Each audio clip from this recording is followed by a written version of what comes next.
Buenas tardes a todos. Nuestro grupo está conformado por Miguel Ángel Ochoa, Norwin Cifuentes y Samantha Torres.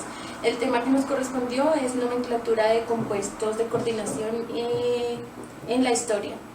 Entonces vamos a empezar. Probablemente la primera observación de un compuesto de coordinación que fue científicamente registrado fue el de la descripción de la disolución de un complejo de cobre en amoníaco hecha por Andreas Lovavius en 1597.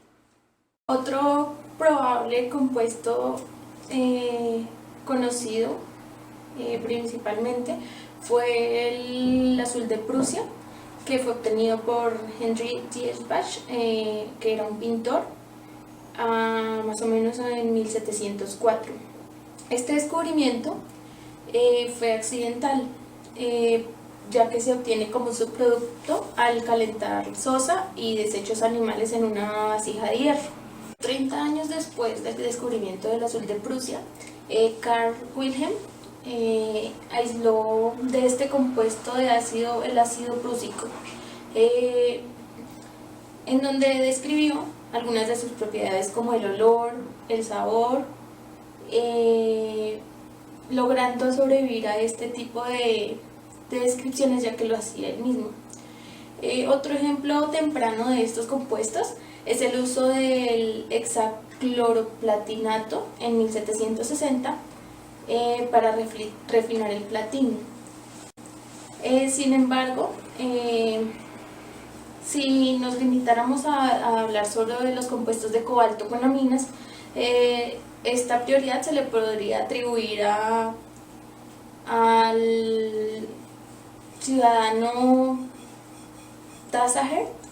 A partir de esto podemos decir que el comienzo de la química de coordinación empezó más o menos en 1798, cuando Taser preparó un compuesto al dejar en la noche disoluciones amoniacales de cloruro de cobalto, que se depositaban, las cuales depositaban cristales anaranjados, pues que su fórmula empírica sería COCl3 NH3 6 veces. Y aunque este descubrimiento fue probablemente también accidental, Tesser reconoce su importancia, pues este compuesto presentaba características que lo hacían muy interesante. También reconoció que este compuesto que había una clase nueva de sustancia química formada por la combinación de compuestos. Cada uno de estos estaba completamente saturado y era capaz de tener existencia independiente. Entonces las propiedades de este nuevo compuesto o complejo eran completamente diferentes a las que tenían sus otros componentes. Entonces las observaciones registradas por él fueron seguidas por innumerables descubrimientos. A partir de esto y durante el siguiente medio siglo se empezaron a tener más y más números de compuestos de este tipo. Entre estos tenemos el prusiato rojo de potasio, los nitroprusiatos y los nitroprusitos, entre otros. Además de los compuestos que ya hemos mencionado, entonces también se conocen otros compuestos de este tipo, que son llamados con el nombre de su descubridor.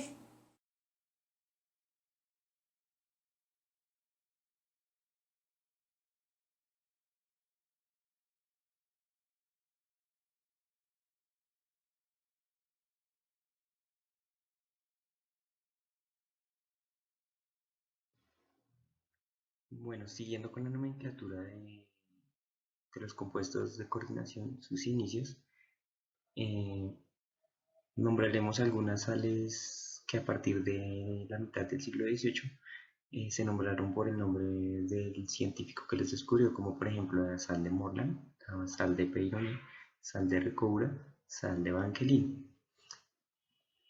Además de esto, dado que no existía una teoría o un postulado que evidenciara o que se diera a entender la estructura de dichos compuestos, Edmond Freire se aventuró en 1851 a introducir una nomenclatura basada en los colores de sales de cobalto, como por ejemplo el cloruro de rocio cobaltático, que es de color rosa, el cloruro praseo cobaltático de color verde y el cloruro de santo cobaltático de color café, por nombrar algunos ejemplos. Además de esto, en el siglo XIX, Thomas Graham sugiere que las aminas de cobalto deberían comportarse como una sal de amonio. Entonces sus hidrógenos se podían sustituir por un metal y así formar una sal compleja. Además de esto, debido a que no existían estudios concretos y existían investigaciones esporádicas, en el siglo XIX también, Gibbs y Ghent comenzaron a estudiar el campo de estos compuestos a partir de un trabajo que realizaron que se llama Research on the Ammonium Cobalt Bases, en donde van un poquito más a fondo de estas sales complejas.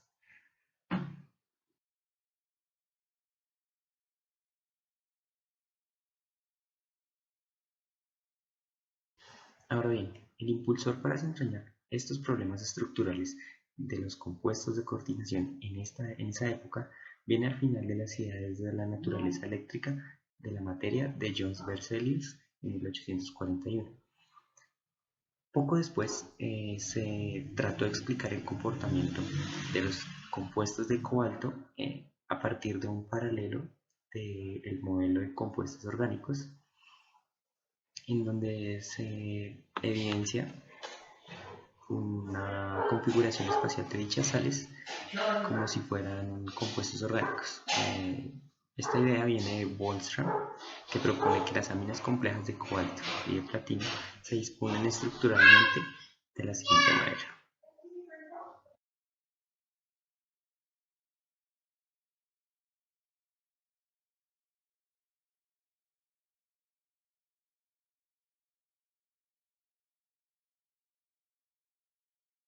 Para continuar tenemos a Alfred Werner, quien nació el 12 de diciembre de 1866. Este, basado en una teoría de Arrhenius, creó su propia teoría sobre los compuestos de coordinación, que hablaba sobre las estructuras y las propiedades de los mismos. Los alemanes dieron un nombre a los compuestos de coordinación, que era el compuesto de orden superior, porque estaban formados por las mismas moléculas, la misma cantidad de moléculas que un compuesto normal, pero pues sus propiedades eran totalmente diferentes. Estas propiedades diferentes se daban pues por los metales, ya que Werner decía que los metales tenían dos tipos de valencia. La valencia primaria, que era una valencia ionizable, y esta podía ser satisfecha por un anión, y la valencia secundaria, que era no ionizable, que podía ser satisfecha tanto por un anión como por una molécula neutra. También se les dio el nombre dependiendo del color que tenía el complejo. Por ejemplo, tenemos aquí dos complejos de cobalto, pero uno me da color púrpura y a partir de eso se le nombró purpúreo, y el segundo complejo de cobalto que daba un color violeta y se le llamó biolio. Werner también estudió la reactividad de estos complejos que tienen la misma formulación a partir de hacerlos reaccionar con plata. Entonces mostraban unas propiedades totalmente diferentes al haberlos hecho reaccionar.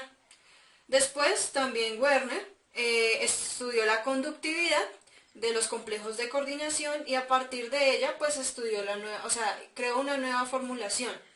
Entonces tenemos acá una formulación empírica en donde todas las moléculas están unidas, y la formulación que dio Werner es donde se habla sobre los cationes y los aniones. Como ya sabemos, la formulación de los compuestos de coordinación va primero el catión y luego el anión. En este caso, el catión, que es el potasio, que es un catión simple, va afuera del anión complejo, que es todo este que está encerrado entre corchetes. Asimismo, pues puede ocurrir con el catión, si es un catión complejo, puede estar entre corchetes, y el anión simple al final, sin los corchetes.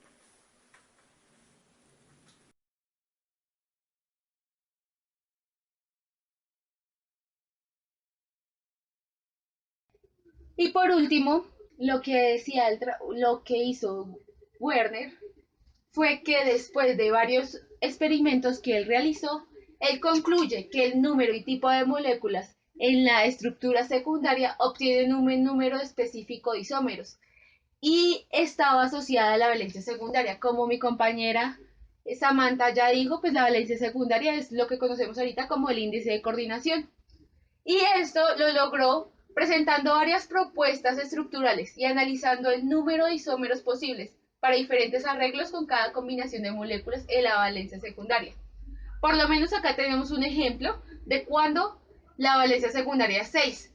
Acá tenemos el complejo que es cloruro de tetraminodicloro dicloro cobalto 3. Este tiene la valencia secundaria 6 y se presenta para los se presentan distribuciones simétricas espaciales cuando es bipirámide trigonal o prisma trigonal, cuando es hexagonal plano o cuando es octaedro. Y también se presenta cuando la valencia secundaria era de 4, las configuraciones, o bueno, más que las configuraciones y las distribuciones simétricas, ocurrirían cuando sea cuadrado plano o tetraedro. Y por último, eh, el, adicionalmente, él afianzó la existencia de ciertos complejos que presentaban actividad óptica. Esto le permitió afianzar su teoría, pues se demostró su existencia y también pudo ver que estos ciertos elementos, bueno, ciertos complejos tenían actividad óptica, lo que significa pues que al ser reflejados por un espejo, pues tendrían su geometría era similar. Y con esto pues ya finalizamos esta exposición. Cualquier cosa pues comentarios o si les gustó pues denle clic en me gusta o algo así. ¿Listo?